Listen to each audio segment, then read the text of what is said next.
Ok, on y est, mademoiselle Marilyn Bradford. Merci d'être à mon podcast et merci de m'avoir et de m'inviter.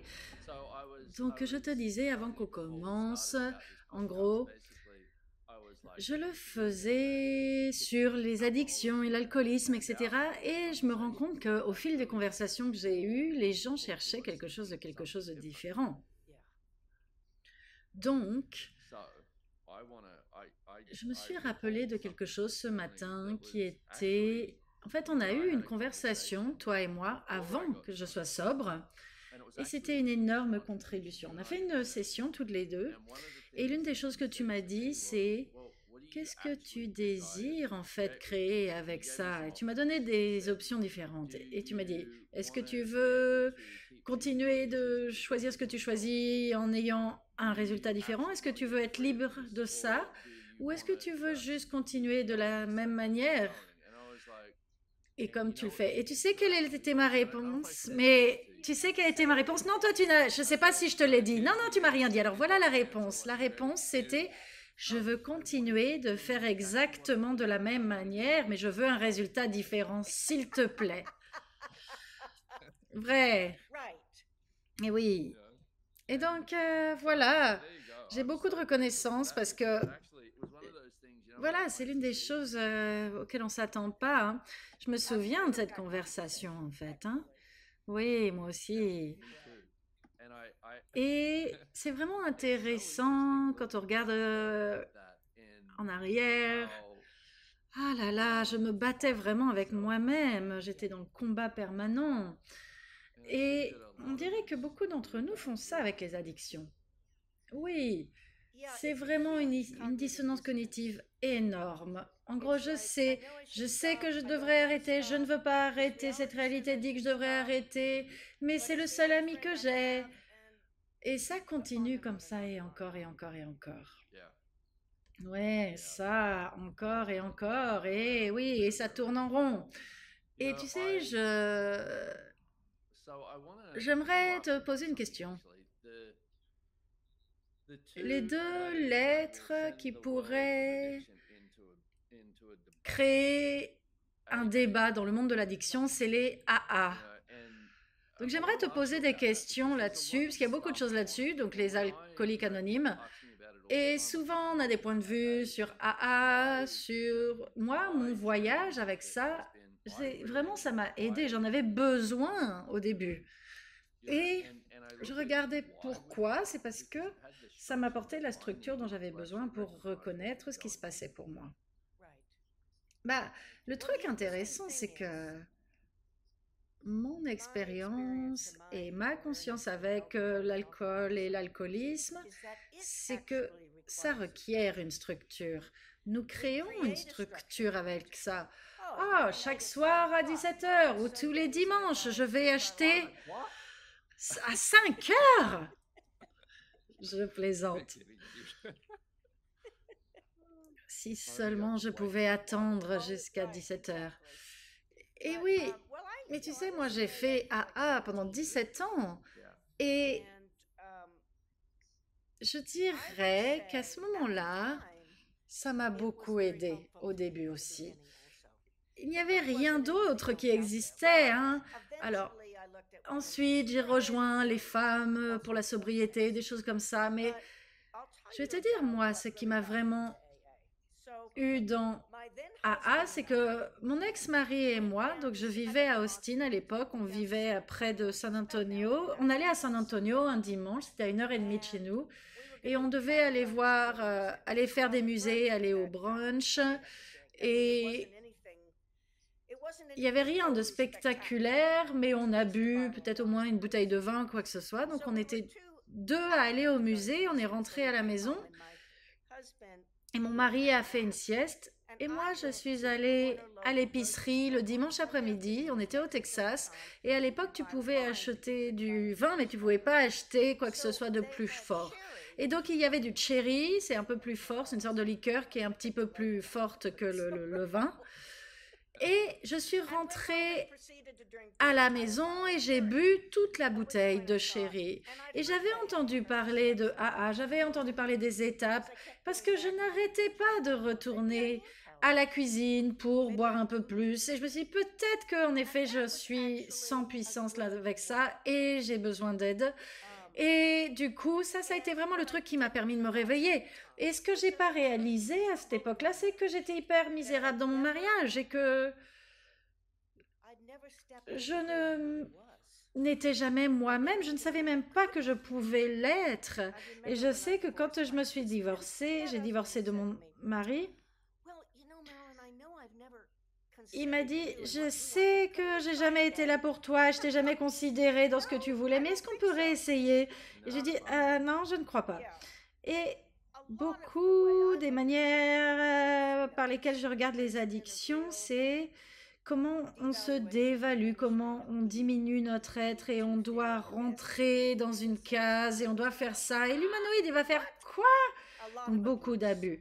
J'ai rencontré très peu d'alcooliques ou d'autres personnes, que ce soit la nourriture ou le perfectionnisme, qui n'étaient pas qui n'ont pas été diminués ou dévalorisés ou gaslightés quand ils étaient des enfants. Et je ne vais pas dire que ça, c'est la cause, parce que ça ne l'est pas, parce qu'on fait des choix. Mais moi, ce que j'ai découvert, c'est que dans les alcooliques anonymes à l'époque, c'est qu'il y avait des personnes qui allaient utiliser d'autres mécanismes de défense pour ne pas boire. Donc, et je suis restée sobre pendant des années et on allait se voir, on buvait du café. Et oui, du coup, ils allaient être addicts au café ou à la cigarette, mais au moins, on ne conduisait pas en ayant bu. Donc, j'ai fait toutes les étapes et j'ai sponsorisé des gens, j'ai eu des sponsors et ça a fonctionné pour moi pendant un bon moment. Et ensuite, j'ai découvert Access et ensuite, ça ne fonctionnait plus si bien. Et ensuite, je suis devenue psychothérapeute et j'ai commencé à regarder les choses d'une manière différente. Et je me souviens la dernière réunion dans laquelle j'ai été. J'ai dit, ah, mon nom est Marilyn et je suis addict à l'anticonscience et à l'inconscience et je fais un choix différent maintenant. Ouais, voilà. Et les autres étaient là, wow! Et les autres, ils étaient, de quoi elle parle? Mais je vois que ça peut vraiment avoir beaucoup de valeur pour certaines personnes, notamment au début de ce voyage vers la sobriété, vers le fait de choisir quelque chose de différent. Et il y a du soutien, parce que je perçois aussi que les personnes qui ne boivent pas beaucoup ne comprennent pas vraiment, ils ne comprennent pas. Et oui, voilà, ça c'est vraiment un truc intéressant, ce que j'ai découvert avec l'alcool et l'alcoolisme, c'est que j'avais une conversation avec des amis au Costa Rica il y a quelques mois et elle était là, elle m'a vu traverser tout ça et elle me disait mais je ne comprenais pas à l'époque et je pense qu'aucun d'entre nous ne comprenait. Je pense qu'aucun d'entre nous ne comprenait vraiment. Et certaines personnes me regardaient d'une certaine manière et disaient pourquoi tu fais pas un choix différent? Et oui, ça nous dépasse, hein, c'est vrai. Il y a vraiment tout ce truc qui, si on pouvait le couper, je ne peux pas imaginer qui pourrait me soutenir ou qu'est-ce qui pourrait me soutenir, qui serait mon ami, qu'est-ce que je pourrais faire si j'avais, quand j'ai rien d'autre à faire le samedi. Ça, c'est comme mon meilleur ami, en fait. Ça, c'était vraiment un truc très intéressant, c'était de voir comment être avec moi-même. Ouais, parce que quand tu es addict, tu n'es pas avec toi-même. Non, jamais, jamais, jamais. Et donc, l'espace et le silence, tu sais, et même ce qui était vraiment difficile au début, c'était d'apprendre à gérer le sens de la légèreté. Le sens de la légèreté est intéressant parce que l'une des choses qui pouvait vraiment me faire réagir le plus, m'activer le plus, c'est quand j'étais vraiment super heureux ou super libre, trop heureux, trop libre, trop différent de l'énergie de ce que j'avais décidé que j'étais. Est-ce que je peux te poser une question, Brandon? Combien de tout ça, c'était le tort d'être léger quand tu as grandi? Et la possibilité de ça. Ouais, vraiment. Et c'est encore une lutte hein, de temps en temps, ce truc. Et l'un des trucs que j'ai dû, l'une des choses que j'ai dû, avec laquelle j'ai dû être très présente, devenir très présent, c'est parce que moi j'ai toujours eu beaucoup de confort à être bousillée, mais j'ai découvert que en fait c'était très confortable pour moi cette énergie avec laquelle j'étais très familière et l'énergie de ne pas être foutue. Je vais vous dire en fait c'était beaucoup moins confortable. C'est parce que je le choisissais et je m'en suis rendu compte parce que je le choisissais beaucoup moins. Ah, c'est intéressant. Ce sens du tort de soi est tellement présent dans les personnes qui ont grandi avec de l'abus ou quoi que ce soit comme ça. Oui, et ça me fait penser à quelque chose. Je voulais te poser une question. J'aimerais te demander quelque chose concernant le choix, parce que je t'ai entendu parler avec les addictions, c'est avoir avoir raison dans le sens de ce pour et ce avec quoi tu es addict. Donc il y avait une histoire avec une dame à qui tu as dit mais à quel point c'est là pour t'annuler. Oui, mon deuxième mari disait toujours, et on s'est rencontrés dans AA, et il disait, l'alcool et la drogue m'ont maintenu en vie jusqu'à ce que je trouve une autre possibilité. Et beaucoup de ce que j'ai découvert avec les gens, c'est que c'est un mécanisme de défense, c'est le seul truc qu'ils connaissent. Vous savez, donc tu bois 2 bouteilles de vin par jour. Ok, bah qu'est-ce qui se passe dans ta vie? Eh bah mes enfants ont des problèmes, mon mari a perdu son boulot, je sais pas ce que je vais faire. Donc je sors sur la terrasse le soir et je bois 2 bouteilles de vin. Ok, et si on cherchait d'autres idées et si on essayait de trouver d'autres solutions pour gérer les enfants, etc. Et je ne sais même pas si je suis alcoolique. Je ne suis pas sûre d'être allergique à l'alcool, mais je sais que je pouvais agir comme quand ça m'arrangeait. Les gens, on ne leur donne pas de capacité, on leur montre pas qu'ils ont des capacités, point. Et donc c'est facile de boire un coup, ou de prendre de la drogue quand tu n'as aucune idée de comment gérer ce qui se passe dans ta vie. Personne ne nous a jamais dit, hey, on va t'apprendre, on va te donner des outils pour être parent ou pour gérer les relations différemment. On va t'apprendre des manières différentes pour être avec les choses et on va t'en puissancer.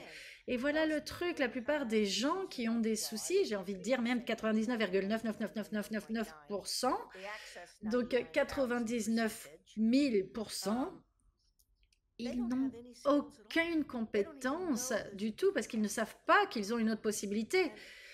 Donc, même si tu es dans Access, je pense que c'est très difficile au début. Tu peux utiliser, entre guillemets, les capacités qui sont au-dessus, mais c'est très... On est tellement entraîné à savoir que l'alcool est ton meilleur ami, etc., que tu n'as pas d'autre choix, que tu n'as aucune compétence, etc., que c'est difficile de voir autrement. Moi, je me souviens, j'ai découvert Access il y a 15 ans et je savais pas cognitivement, mais quand je regarde à l'époque, je savais déjà, en fait, j'étais déjà un alcoolique. Et en fait, je savais que j'étais un alcoolique déjà à partir du premier verre que j'ai eu. Et les autres, ils disaient, allez, on va faire un truc amusant. Et moi, j'ai dit, ouais, on va trouver plus d'alcool. Donc, pour moi, une bonne soirée, c'était, est-ce qu'on peut juste boire? Ça m'a l'air amusant.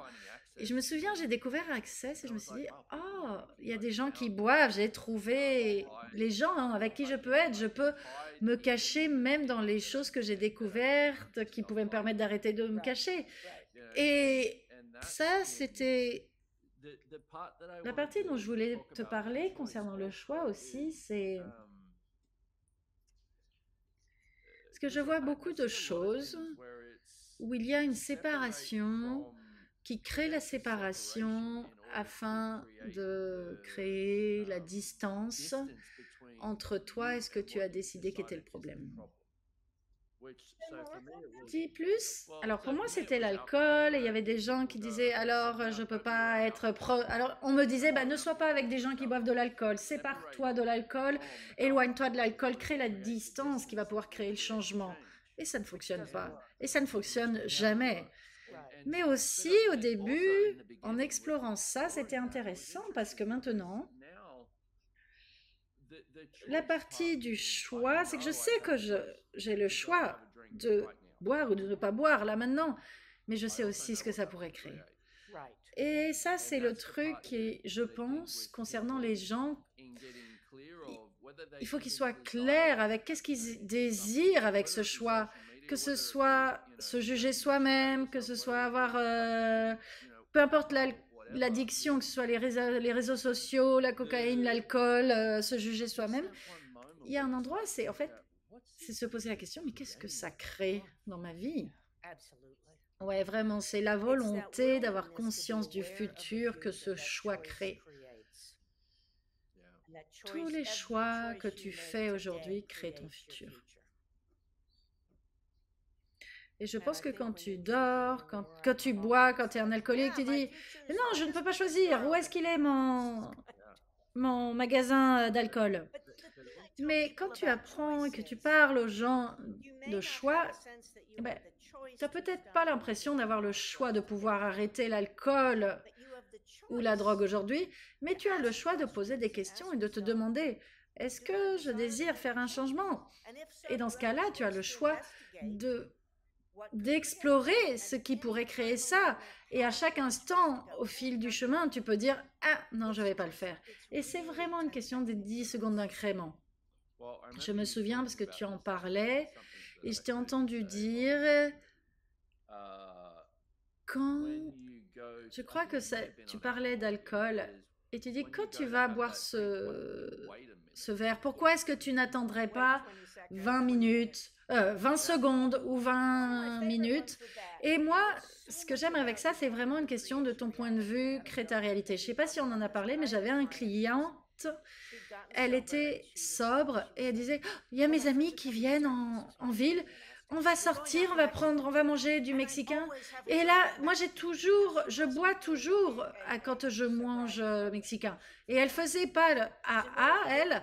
Et elle disait, bah alors qu'est-ce que je fais? J'ai dit, bah, et si tu pouvais commander une margarita et tu peux la boire en conscience, tu la renifles, tu la, tu la goûtes, tu bois une gorgée et tu vois ce qui se passe. Alors, c'était pas une alcoolique très dure, hein, elle n'était pas dans les anonymes.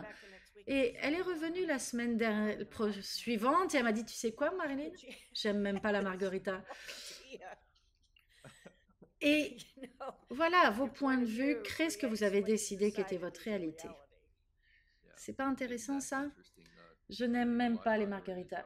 Je pense que moi, à la fin, je n'aimais même pas ce que je buvais. Je suis sûre que c'est vrai. Ouais, c'est intéressant. Donc, qu'est-ce que tu sais d'autre que tu aimerais partager au monde concernant tout ça? Peut-être une perspective différente sur les addictions. Bah, l'une des choses, c'est que dans la bonne réparation pour toi, c'est que j'aimerais vraiment que les gens sachent, et d'ailleurs j'ai un appel qui arrive, c'est le tueur silencieux, et c'est oui, l'alcool et la drogue tuent, évidemment, et il y a tellement d'autres formes d'addiction. Et moi, je regarde l'addiction, c'est une énergie qui cherche une cible. Et cette réalité considère que l'alcool et la drogue sont des addictions, mais ce que fait la plupart des gens, c'est ah, moi je fais pas partie d'entre eux, j'ai pas de problème avec ça, donc moi tout va bien. Mais il s'agit vraiment de toi. C'est quand est-ce que tu te quittes, quand est-ce que tu quittes ta vie, quand est-ce que t'es plus là pour toi. Et donc l'addiction peut être là dans la perfection, dans le perfectionnisme, avoir raison, l'addiction au jugement ou à la hauteur de soi, être le plus malin du quartier, être la meilleure des mamans. Et ça peut apparaître de plein de manières différentes. Et là, il y a des gens qui vont dire, mais pourquoi est-ce que ça te tue? Pourquoi ça te blesse? Ou alors ça peut être la nourriture aussi, parce que l'anorexie, il y a tellement de manières différentes dont tu peux être addict à la nourriture et manger et pas manger, etc. C'est facile de voir comment est-ce que ça affecte le corps et que ça peut tuer des gens. Mais il y a des choses comme le perfectionnisme ou gérer les problèmes des autres, etc. À ce moment-là, tu quittes ton être, tu te quittes toi-même et ça te permet de t'engager dans ce truc-là au lieu d'être avec toi-même. Et donc, peut-être que tu quittes le boulot plus tôt ou tu quittes ta famille qui a vraiment besoin de toi. Oh, mais il faut que j'aille aider Johnny. Et donc, en gros, ça a une influence sur tout dans ta vie. Et c'est ce que vont faire les addictions. Ils vont mettre une pression sur ton corps, ils vont faire, en fait, ils vont avoir une conséquence sur tout dans ta vie. Ça va être ta famille, tes amitiés, créativité, etc. Ça va mettre à rude épreuve tout ça. Parce que, en gros, l'idée, c'est que cette personne, cette substance, cette idéologie, parce que voilà, il y a des gens qui ont une addiction à être de gauche ou de droite, par exemple. Et en gros, ce que ça fait, c'est que ça te consume, c'est que tu n'es pas dans le choix. Donc moi, c'est ce que j'aimerais que les gens sachent, c'est que le truc concernant ça, c'est que peu importe le comportement, que ce soit avec une substance ou quoi, moi, j'appelle ça, c'est utiliser, abuser des addictions, c'est utiliser, c'est, oh, je vais avoir un dîner, je vais faire un dîner avec mes amis, je vais peut-être boire un verre de vin. Et donc, il n'y a rien de compulsif là-dedans. Oh, je vais courir 10 km aujourd'hui, ou peut-être pas demain. L'abus, c'est quand tu as conscience que tu utilises une substance ou une activité d'une manière qui n'est pas supposée être utilisée. Oui, un verre de vin avec le dîner, super, mais revenir à la maison en disant ah, mon enfant me rend folle, je vais boire 2 verres de vin juste avant de pouvoir lui parler, ça c'est de l'abus. C'est utiliser quelque chose euh, pour lequel il n'a pas été destiné à être utilisé et tu l'utilises d'une autre manière. Et l'addiction, c'est quand tu ne peux pas faire autrement. Tu ne peux pas ne pas le faire. Et totalement. Et l'addiction, c'est aussi je peux justifier l'abus. L'addiction, c'est ah, le truc avec l'alcoolisme, et vraiment pour moi, c'est que tu peux créer toutes les histoires pour justifier pourquoi tu le choisis. Et moi, j'étais vraiment bon pour faire ça. C'est parce que t'es super créatif, t'es un humanoïde. Évidemment, totalement. C'est difficile d'être alcoolique si t'es pas créatif. Ben ça, c'était l'autre truc avec les alcooliques anonymes. Parce que je sais que pour moi, c'était vital pour moi de devenir sobre. Et j'ai fait des tonnes de réunions, mais ça n'a pas le truc qui n'a pas fonctionné pour quelqu'un comme moi, c'est quand on écoute ça, c'est quelqu'un qui cherche, qui est créatif, qui est très sensible ou qui a beaucoup de perception du monde autour de lui. En fait, les alcooliques anonymes ne t'apprennent pas à créer ta vie. Et, et oui, et donc, ça devait être intéressant d'avoir tous les outils d'accès sur comment utiliser, comment créer ta vie et d'être dans les alcooliques anonymes qui sont, il faut que tu fasses ça, quelle est ton étape, il faut que tu fasses ça. Et bah, tu sais quoi? J'avais un sponsor qui était un connard, un putain de connard, et je ne l'aimais pas à cette époque-là. Je pensais qu'il était juste le plus grand connard du monde, et c'était peut-être le cas, mais j'ai tellement de reconnaissance pour lui parce que la structure dans laquelle il m'a forcé était vraiment requise. Et l'un des trucs qu'il m'a dit, c'est il faut que tu m'appelles chaque jour et que tu me dises ce qui se passe. Ça s'appelle la responsabilité. J'étais là, la quoi? Et donc je l'appelais chaque jour. Et j'avais tellement de reconnaissance parce que ça m'a permis d'être présent avec tout ce qui se passait en fait. Parce que dans ma vie, parce que si dans le passé, si j'avais une mauvaise journée, si je passais une mauvaise journée, ben, je me séparais de cette énergie et je faisais un choix pour prouver que je ne faisais pas ça. Donc je ne me permettais pas à tomber en pièces si c'était ce qui était requis. Et donc cette partie-là était vraiment, vraiment aidante d'avoir un peu cette cette sorte de structure qui m'a permis d'autres manières d'être avec moi-même. Ah, ça c'est cool. Et on dirait, ouais, que tu as créé ce qui était requis pour toi, Brandon, à ce moment-là. Ouais, j'adore. Maintenant, de regarder ça et de pouvoir en rire. Mais c'est aussi l'autre truc que j'aimerais, tu sais, partager comme inspiration pour les gens. C'est si vous écoutez ça et vous ne voyez pas comment quoi que ce soit est possible pour vous, si vous ne voyez pas comment quoi que ce soit pourrait être différent, comment votre vie pourrait changer, comment vous pourriez faire bouger ce truc-là. Ah, mais vraiment, moi, je comprends. Vous savez, moi, je me souviens que tu me disais, quand on a fait la session, il y a longtemps, bien avant que tu sois sobre, ne me dis pas que je peux pas boire avant une classe. Ah, génial. Je dis, je vais pas te dire de faire ou pas faire quoi que ce soit, c'est juste un choix. Mais si tu ne me l'avais pas dit, dans ce cas-là, j'aurais pu te le reprocher. Si tu me l'avais redit. Ah, je n'étais pas coopérative. C'est génial. Et je me souviens que moi, je défendais mon droit à boire, hein, vraiment. Ouais, défendre tout, toujours en train de se défendre. Et ça, c'était... Je me souviens avoir écrit cette liste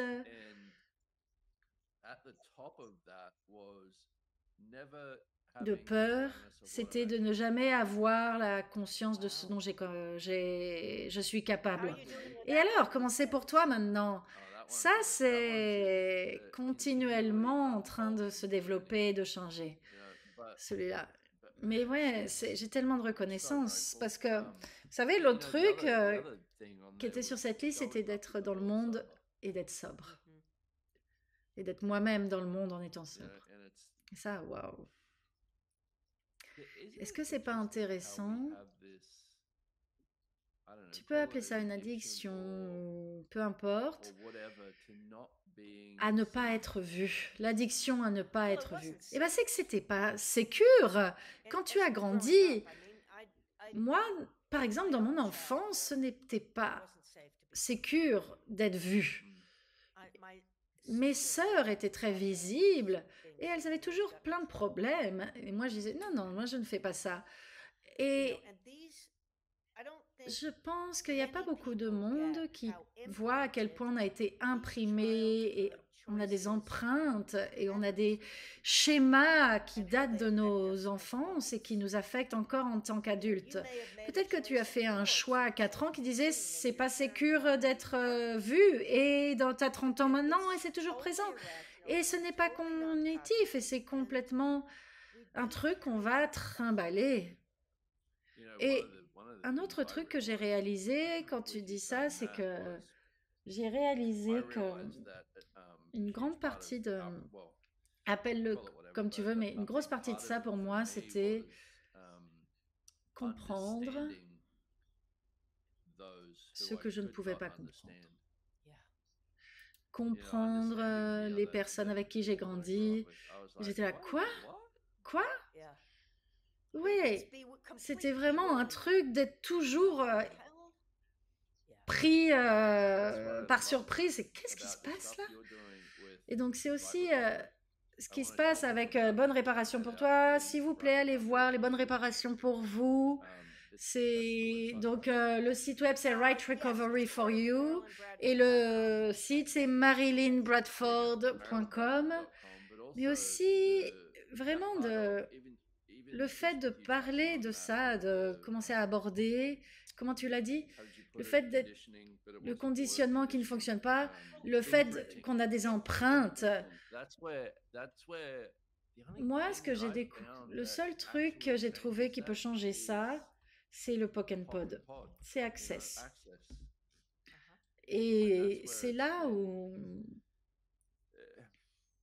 Oh là là, j'ai tellement de reconnaissance d'avoir ces outils. Oui, moi aussi, vraiment. Je ne serais pas là où je suis aujourd'hui sans ces outils. À l'époque, alors j'ai fait une classe, je ne l'ai pas faite depuis longtemps, qui s'appelait de la langue de l'abus vers la langue de la conscience. Mais en gros, ce qu'on faisait, c'est que ta famille a parlé une langue énergétique, peu importe qu'ils parlent swahili ou français ou chinois. Ouais, sans doute swahili. C'est pour ça qu'on se comprenait pas. Ah bah voilà. Ah, tu parlais anglais, il parlait swahili. Mais en fait, nous, on perçoit, moi, ma famille, je parle de cette histoire où ma grand-mère, du côté maternel, elle avait deux filles. Chacune d'entre elles avait deux filles, donc on était quatre. Il n'y avait pas d'histoire d'alcoolisme dans la famille, il n'y en avait jamais eu. Mais les trois filles sont devenues alcooliques et l'une est devenue codépendante. Et c'est à cause de l'énergie de l'addiction qui était vraiment prévalente. Ma mère était addicte à la critique, mon père au travail. Et en gros, chacun avait sa propre addiction. Et en fait, tu apprends la langue de la colère, tu apprends la langue de l'abus, tu apprends... Tu vois, c'est un langage que tu apprends à côté du langage verbal que tu apprends dans ta famille. Et moi, j'ai envie de dire, et si on pouvait commencer à apprendre la langue de la gentillesse et de la bienveillance envers toi-même? Oui, c'est beau, Brandon. Et pour un addict ou un alcoolique, ça peut être vraiment le langage le plus inconfortable que tu ne devrais jamais apprendre. Mais tu sais, beaucoup de personnes ne savent même pas ce que c'est. C'est-à-dire, il y a des personnes, je leur dis, et si tu étais bienveillant envers toi-même, ils vont dire, mais qu'est-ce que ça veut dire? Quoi? Moi, je me souviens, tu sais, au début de ma sobriété, en fait, d'avoir un œil de ce que ce serait que d'être bienveillant envers moi-même.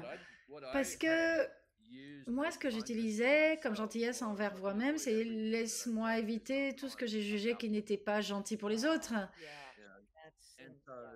Et la gentillesse pour moi, parfois, c'était vraiment...